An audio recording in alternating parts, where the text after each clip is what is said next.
अस्सलाम वालेकुम नाज़रीन, आप देख रहे हैं सियासत.pk और मैं हूं हिना चौधरी। मौजूद हूं जी आज मैं इस्लामाबाद में कैनोली रेस्टोरेंट के बाहर। कैनोली रेस्टोरेंट इस वक्त बंद है, आप मेरे बैकग्राउंड में देख सकते हैं। बंद होने की वजह आप सबको मालूम है।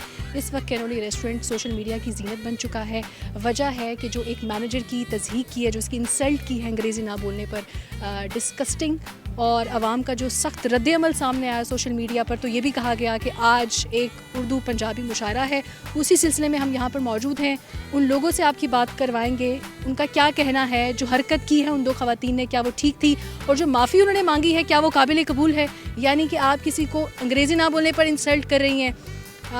मेरे समेत और बहुत सारे लोग हैं जो कि अंग्रेज़ी में बात नहीं कर पाते, और हम जब रेस्टोरेंट्स में जाते हैं तो ऐसे मैनेजर रखे होते हैं और जो लोग सर्व कर रहे होते हैं वो भी अंग्रेज़ी नहीं बोल पाते। तो क्या आप उनको उनकी सर्विसेज पे जज करेंगे या फिर उनके लहजे पे जज करेंगे, या आप देखेंगे कि ये कहाँ से बिलोंग कर रहा है और इसको हमें सर्विसेज इसको देनी चाहिए या नहीं देनी चाहिए।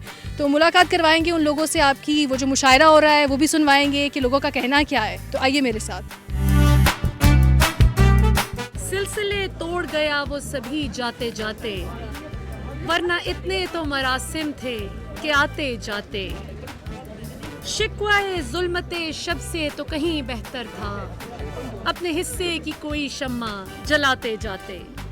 कितना आसान था तेरे हिज्र में मरना जाना, फिर भी एक उम्र लगी जान से जाते जाते। जश्न मक्तल ही ना बरपा हुआ, वरना हम भी बाबे जौला ही सही नाचते गाते जाते। उसकी वो जाने उसे पासे वफा था कि ना था, तुम फराज अपनी तरफ से तो निभाते जाते। कि आप एक दूसरे को कोई बुरी चीज़ कहते हैं तो आप अपने आप को भी इमेजिन करें कि अगर कोई आपको ऐसे करेगा तो आपको कैसा फील होगा। जिस दिन हम एज अ नौजवान हमने तालीम उर्दू में हासिल करना शुरू कर दी और हमने पाकिस्तान को अपने दिलों में छमा लिया, ना सिर्फ ये कि हम बैजेस लगाते हैं, उस दिन हमारी यूथ, हमारा बच्चा, हमारी माएँ, हमारी बेटियाँ, हमारी पूरी कौम उर्दू से मोहब्बत करेगी, अपनी सकाफ़त और अपनी चीज़ों से मोहब्बत करेगी।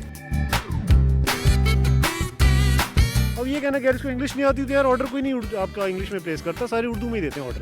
ठीक है, मैंने ये खाना वो खाना, ठीक है, आपने दो पैसे खर्च के आपने कपड़े खरीद लिए महंगे, डजन मीन के मतलब आप अंग्रेज़ बन गए हो। ठीक है, उर्दू हमारी नेशनल लैंग्वेज है, प्राउड होना चाहिए हमें। तो ये डिस्क्रिमिनेशन जो है, ख्वाह वो जेंडर की बुनियाद पर हो या class, elite class, middle class या ज़ुबान, इस चीज़ को जो है ना मतलब नहीं करनी चाहिए। मकसद सिर्फ यही है, उर्दू है, पंजाबी है, अंग्रेज़ी है, जिसने जिस ज़ुबान में बात करनी है वो करे, जिसको मसला है वो अपने घर जाए। उनको ये हक कहनी कि वो तुम फोर्स करो या उनकी तस्दीक करो कि वो अंग्रेज़ी अलावा कहनी होंगी, क्योंकि जेरा बंदा इलाके पैदा था तो वो जुबान ही आती उसी, बाकी वो आउट ऑफ द वे मन के सीखना पोसी तो उनके कसूर कहने।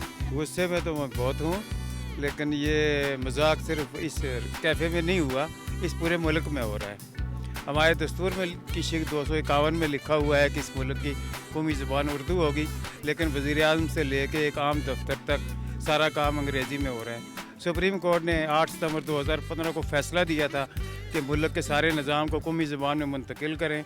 छोटी सी एक बात कहना चाहूँगी कि कैनोली के जो ओनर्स हैं, उन्होंने जो अपने मैनेजर अवैस से जिस तरह बात की, और जो भी बात की, भले अंग्रेज़ी का मजाक उड़ाया, जो भी बात की, शायद उस बात ने पाकिस्तानी कौम को इतना अपसेट नहीं किया जितना उनकी ये जो इसरार था अपनी गलती पर, जो उन्होंने अपनी एक एक्सप्लेनेशन दी कि जी we are not answerable to anyone, और हम किसी को जवाब नहीं देंगे, और हम आपस में बात कर रहे थे। तो even if it was an inside banter, even if it was one, इस तरह से किसी की कमज़ोर माली हैसियत का मजाक उड़ाना, वो आपका एम्प्लॉई था इसलिए आपको जवाब नहीं दे सका, पलट कर बाहर निकल कर करें ना किसी के साथ इस तरह की बदतमीजी, तो मैं देखती हूँ कैसे जवाब नहीं मिलता। हम फकत ज़ेबे हिकायत थे, फसाना तू था, जिंदगी यूं थी के जीने का बहाना तू था। नाज़रीन, अगर आप हमारे इंडिपेंडेंट डिजिटल प्लेटफॉर्म को सपोर्ट करना चाहते हैं तो लाइक कीजिए, सब्सक्राइब कीजिए और कमेंट्स में ज़रूर पार्टिसिपेट कीजिए, क्योंकि इससे हमें आगे बढ़ने में मदद मिलेगी।